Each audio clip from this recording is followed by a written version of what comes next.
Good morning, good afternoon, or good evening o anong oras nyo napanood ang ating video. Welcome sa ating channel and ang atin pong pag-aralan sa oras po na ito ay z-scores. Alam natin that in the normal distribution, it is a Gaussian distribution and that is also a probability distribution that the symmetric about the mean showing that data near the mean are more frequent in occurrence than data far from the mean. In graph form, normal distribution will appear as a bell curve. So we discussed already the normal distribution in most of the observations is concentrated at the middle of the observations. Now, what if not all observation is normal? Okay? So, paano po yon? Dahil hindi naman normal ang lahat. Di ba? So, mayroon tayong another method that will solve this problem and this is what we call z-scores. So, this is a technique used to normalize the not normal distributions. This will be done by changing all scores into z-scores. So, yung row score ay i-convert natin into z-scores. Okay, the formula is z is equal to x minus mu divided by sigma where ang ating z ay the z-scores, ang ating x ay the row score, ang mu ay population mean, ang sigma ay the standard deviation, population standard deviation. Okay? So, we have an example 1. Convert the following scores to z-scores when the mean is 34 and the standard deviation is 5.6. So, we have number 1 here, 45. So, ang ating x dito ay ang 45. So, using the formula of the z-scores, z is equal to x minus mu divided by sigma. So, you have now 45 minus 34 divide 5.6 kasi ang x natin ay 45, ang mu natin is 34, therefore ang ating sigma ay 5.6. So 45 minus 34 ay 11, and 11 divide 5.6, ang z natin ay 1.96. Number 2, 29. So, 29 minus 34, ang x natin ay 29. Ang formula natin, z equals 29 minus 34 divided 5.6. So, 29 minus 34 is negative 5 divided by 5.6. Ang z natin ay negative 0.89. Okay, so ganun po pag-convert natin ng row score into the z-scores. Now, example 2. In the recent PRC exam for professional teachers, there were 25,300 examinees took the exams. The national mean is 83.65 with standard deviation of 7.31. Okay? Letter A. What is the probability that an examinee obtain the rating of more than 90%? Letter B. What is the probability that an examinee obtain the rating of 95%? Letter C. What is the probability that an examinee obtain the rating of less than 81.20%? Letter D.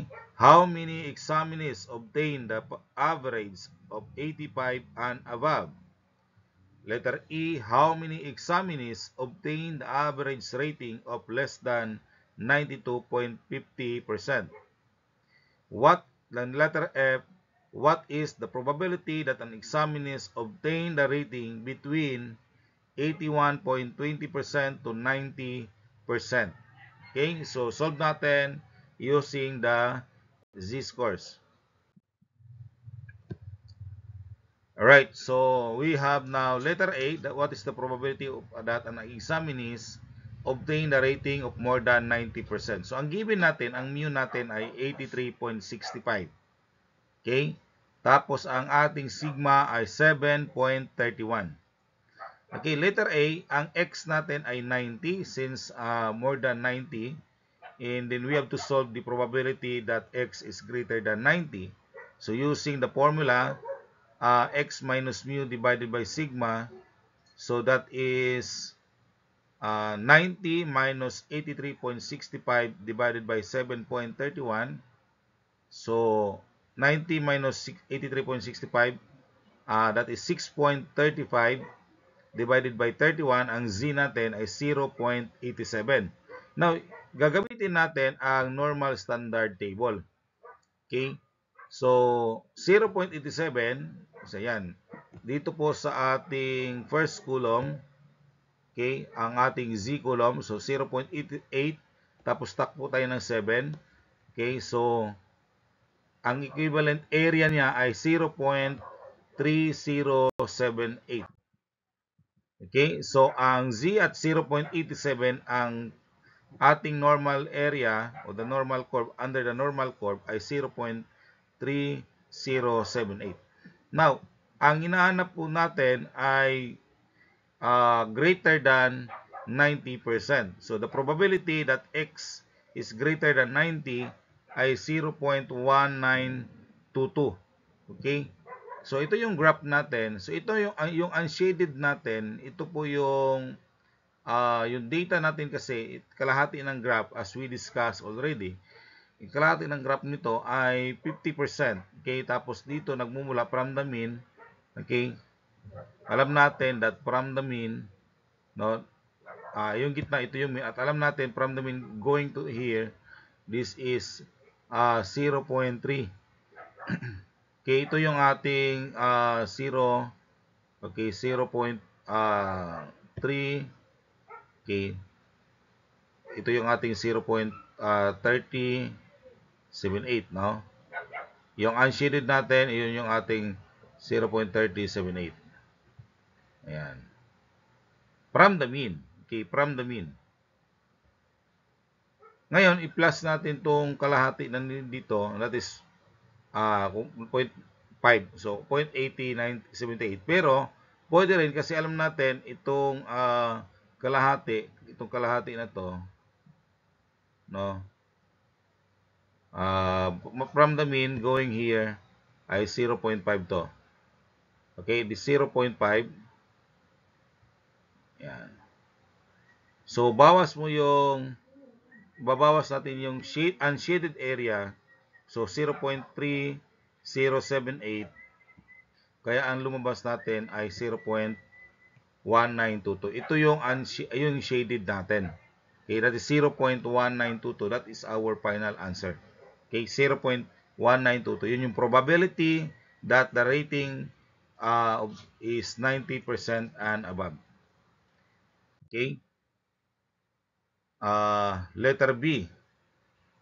What is the probability that an examinee obtain the rating of 95%? So, ang atin pong probability equals 95%. No? So, using the formula ng Z, so 95 minus 83.65 divided 7.31. So, that is 11.35 divided by 7.31. At ang ating Z ay 1.55. Okay, so 1.55 here, so 1.5, tapos takbo tayo ng 0.5 dito sa dulo. And that is 0.4394. Okay, 0.4394. So, 0.4394. Yan. Tapos, ang hinahanap natin ay equal 95. No? So, ibig sabihin, equal lang. Okay? So, that is 0.4394. Yun na yung ating final answer. Okay, so itong shaded natin area ay ito na po yung hinahanap natin. Okay? Yan, yung kulay blue, no? So, ito na po yung hinahanap natin mismo.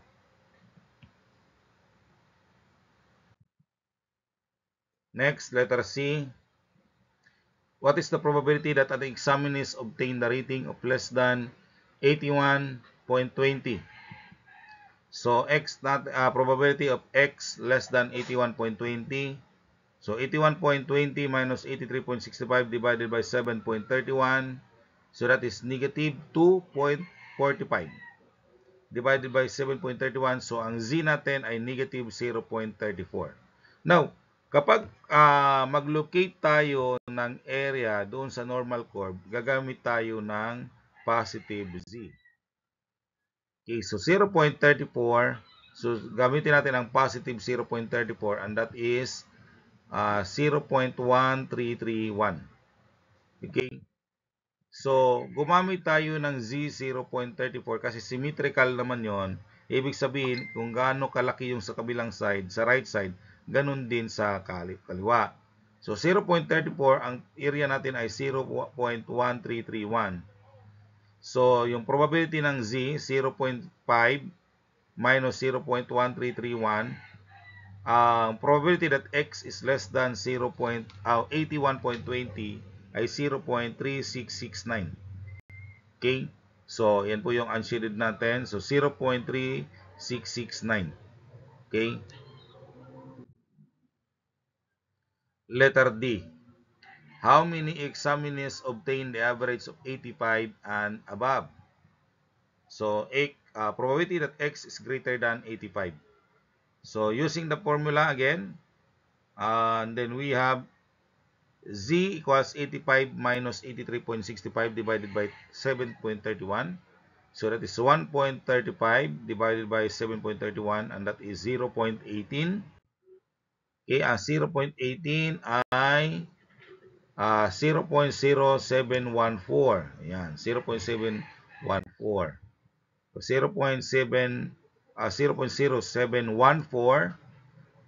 Now, since greater than 85, so 0.5 minus 0.0714. So, ang probability niyan ay 0.4286. Kaya lang ito ay hindi pa final answer kasi ang hinahanap natin ay number of examinees. Number of examinees. So, ilan po sila pa? Possible. So, ang N ang hinahanap natin. Okay?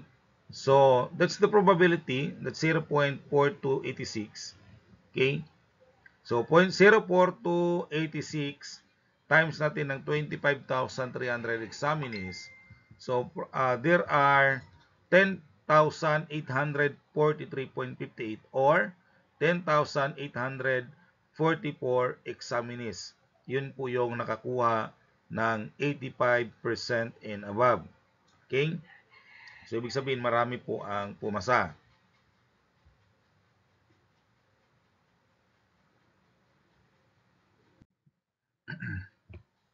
Okay, next, letter E. How many examinees obtain the average rating of less than 92.5%? Okay? So, probability that X is less than 92.5 o 50. So, again, using the formula ng Z. So, that is 92.50 minus 83.65 divided by 7.31. So, that is 8.85 divided by 7.31. Ang answer natin, ang Z, ay 1.21. So, 1.21 again. So, nasa 1.2. Tapos, linya ng 0.01. So, that is 0.3869. Okay? So, ang 1.21 ay 0.3869. So, since ito ay pababa mula sa 92.50, so sama natin ang 0.5, kaya magiging 0.8869. So, bakit tayo nagpa-plus ng 0.5? Ito po yung ating diagram. Okay. Alam natin na less than kasi ang hinahanap eh. Diba? So, ito yung ating ito yung gitna natin.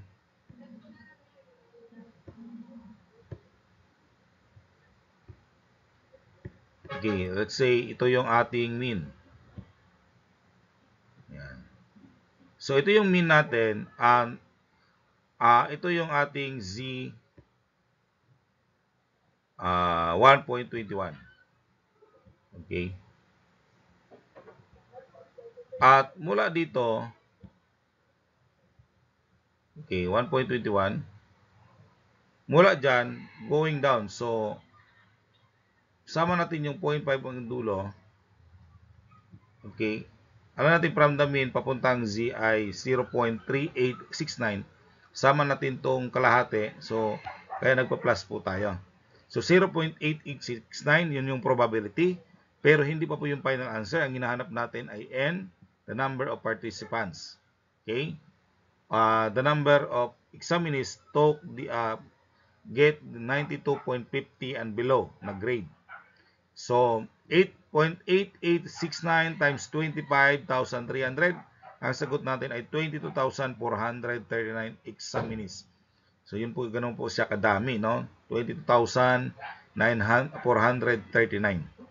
Okay? Letter F. What is the probability that an examinee obtain the rating between 81.20% to 90%? So dito, ang X natin dalawa. Mayroon tayong 81.20 at saka 90. At ang hinahanap natin ay probability. Okay? So, unahin natin ang 81.20. Ang Z equivalent nito ay negative 0.245 divided by 7.31. Ang Z ay negative 0.34. Tapos, yung 90 naman, that is 90 minus 83.65 divided 7.31. That is 0.87. Okay? So, sa 0.34, ang atin pong area ng normal under the normal curve ay 0.1331. And then, ang ating 0.87 ay 0.3078. Okay? So, ang X is 81.20, ang Z ay negative 0.34, ang area ay 0.1331. Ang X90, ang Z ay 0.87, ang area ay 0.3078. So, i-plus natin yung dalawa, and then we got 0.4409. Okay? Tingnan natin yung illustration. Alam natin na ito yung mean. Ngayon, from the mean, papunta dito, okay, papunta dyan, that is 0.1331. So, ito po is 0.1331. Okay, 1331.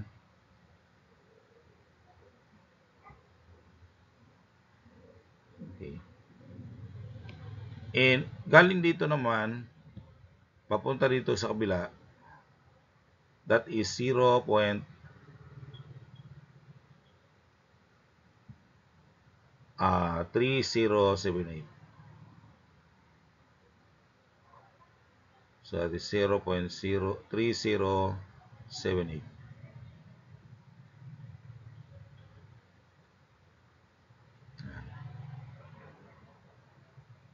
So, ngayon kung ipa-plus natin lahat yan, kasi kabuuan eh. Di ba? So, kaya ipa-plus natin. And yan ay 0.4409. So, yun yung probability natin. That is the probability that there are that examinees obtain the rating of 81.20 to 90%. Okay, so that is the how to solve the z-scores and to find the probability under this topic, no? So this is your activity number 1. Convert the following scores to z-scores when the mean is 38 and the standard deviation is 6.1. And activity 2.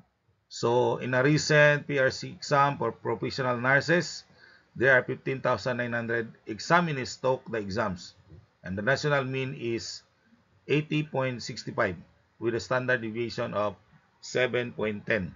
And then solve the following questions. I hope you learned from this lesson. Thank you sa inyong panunood, pakikinig, pag-aaral.